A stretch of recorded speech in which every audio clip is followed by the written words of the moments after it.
ప్రభు నామమున మీ అందరికీ వందనాలు. ఈ దినము దేవుని యొక్క వాక్యము వాగ్దానము. దేవుని కృప నిత్యముండును. కీర్తన గ్రంథం 52 సంకీర్తన మొదటి వచనం. ప్రియమైన దేవుని బిడ్డలారా, క్రైస్తవ జీవితంలో మరలా దేవుని మనం జ్ఞాపకం చేసుకుని కృతజ్ఞతాస్తుతులు చెల్లించవలసిన వారంగా ఉన్నాం. దేవుడు ఆగస్టు మాసం అంతా జ్ఞాపకం చేసుకుని మరలా మనని ఈ సెప్టెంబర్ మాసంలో అడుగు పెట్టించేటంటే దేవుని కృప నిత్యము ఉన్నది. ప్రియమైన దేవుని బిడ్డలారా, ఆయన కృప లేకపోతే మనము మరొక దినంలోకి అడుగు పెట్టగలిగే వాళ్ళమా? ప్రియమైన దేవుని బిడ్డలారా, ఆయన కృప లేకపోతే మనం సజీవులుగా ఉండేవాళ్ళమా? ఆయన కృప లేకపోతే మనము నిలబడగలిగే వాళ్ళమా? సజీవులుగా ఉండేవాళ్ళమా?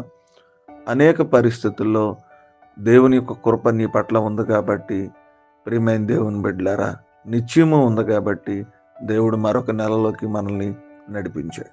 ఉదయకాల సమయంలో ఆయన కృప ఉందా లేదా అని ఆలోచిస్తున్నటువంటి మనం ఆయన పూర్తిగా విశ్వసించాలి.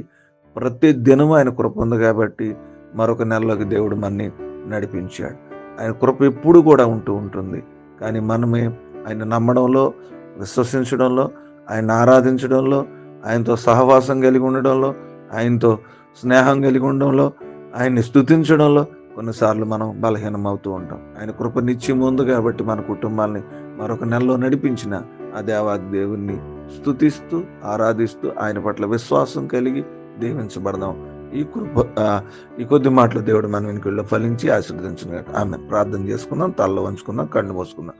మహోన్నతుడా, మీకు స్తోత్రాలు, వందనాలు తెలియజేస్తూ ఉన్నాను. గతించిన దినాలన్నీ కూడా కాచి కాపాడి మళ్ళీ మీరు రెక్కల చోటున మమ్మల్ని భద్రపరిచి నూతన మాసంలోకి మమ్మల్ని నూతన దినంలోనికి మమ్మల్ని నడిపించినందుకు మీ స్తోత్రాలు. ప్రభా, మీ కృప పరిపూర్ణంగా జ్ఞాపకం చేసుకుని మీరే సహాయం చేసి ఆయన నెలంతా కూడా కాచి కాపాడి ఆగస్టు సెప్టెంబర్లో మమ్మల్ని నడిపించారు.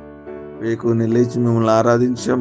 మరలా మీ కృప నిత్యము ఉంటుందని, మీ కృపను బట్టి మేము సజీవులుగా ఉన్నామని, మీ కృప ప్రతిదినము మమ్మల్ని బలపరుస్తుందని, మీ కృపే మమ్మల్ని నడిపిస్తుందని విశ్వాసం కలిగి ముందుకు వెళ్ళాలి. సహాయం చేయండి. మీ కృపను పొందుకునే భాగ్యం ప్రతి ఒక్కరికి దయచేయండి. ఏదైనా వివాహాలు, పుట్టినరోజులు, అనారోగ్యాలు, ఆర్థిక సమస్యలు, కుటుంబంలో ఉన్న ప్రతి భారభరితమైనటువంటి అవసరతలను మీరు జ్ఞాపకం చేసుకోండి. నేను ఈ దినపు మా పనిపాటల్లో కూడా మీరు తోడుకోండి. స్వార్థ పరిచయంలో మీరే సహాయం చేయండి. ఈ దినమంతా కూడా మమ్మల్ని జ్ఞాపకం చేసుకుని సజీవుల లెక్కలు లెక్కించి ఈ నెల అంతా కాచి కాపాడి నూతన వాగ్దానాలు, నూతన దీవెనలు, నూతన ఆశీర్వాదాలు, నూతన బలం ఇచ్చి నేను ఈ నెలలో జరగవలసిన ప్రతి ఒక్క కార్యము మీ చిత్తానుసారంగా జరుగుట్లో మీ కృప, మీ సహాయము మీ బిడ్డలకు అందించమని యేసు నామమున నడుచున్నాను తండ్రి. ఆమేన్.